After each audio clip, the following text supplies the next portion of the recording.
Present government కి ప్రజల నుంచి చాలా వ్యతిరేకత వస్తుంది. సోషల్ మీడియాలో చూసుకున్నట్టయితే ఖమ్మం ఇన్సిడెంట్ కావచ్చు, ఇప్పుడు గాంధీ విగ్రహాన్ని కూడా భారీ ఎత్తున ఖర్చు పెట్టబోతున్నారు. సో అక్కడ చాలా మంది బాధితులు కూడా ఆపోజిట్ గా మాట్లాడతారు చూస్తూ ఉన్నాం సోషల్ మీడియాలో. సో ఇది రాబోయే ఎలక్షన్స్ కి ఏమైనా ఎఫెక్ట్ అయ్యే ఛాన్స్ ఉందంటారు మరి?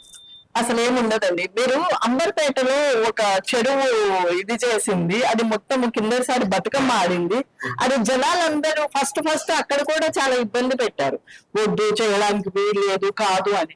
అది చేసిన తర్వాత బతుకమ్మ ఆడినప్పుడు ప్రజలందరూ ఎట్లాగా హ్యాపీ పొందారు అంటే, ఒక ఇల్లు కట్టుకుంటే నా ఇల్లు కట్టుకుంటే నేను, నీ ఇల్లు కట్టుకుంటే నువ్వు, కానీ కొన్ని వేల మంది లక్షల మంది వచ్చి అక్కడ బతుకమ్మ ఆడారు. సీఎం గారు వచ్చారు ఆ ప్రోగ్రామ్ కి. అందరూ అంటే అది ఏంటి, ప్రజలకు ఉపయోగపడే ఆస్తి లాగా తయారు చేశారు. రేపు పొద్దున్న ఇది కూడా అట్లాగే లండన్ లెవెల్లో అది అక్కడ విగ్రహాన్ని కట్టడమే కాదు కదా, సరౌండింగ్స్ కూడా చాలా క్లీన్ అండ్ నీట్ అవుతాయి. వాటర్ కూడా క్లీన్, మూసినది క్లీన్ చేస్తామని చెప్తున్నారు కదా, దానివల్ల ప్రజలకు ఎంత బెనిఫిట్ అవుతుంది. అది ఎందుకు ఆలోచించట్లేదు అపోజిషన్ గాని ప్రజలకు కూడా? నేను చెప్పేది ఏంటంటే, మనకి ఇల్లు పోతే దానికి మించిన ఇల్లు ఇస్తామని గవర్నమెంట్ చెప్తుంది. అందుకని సహకరించి దానికి ఉపయోగపడాలని నేను కోరుకుంటున్నాను.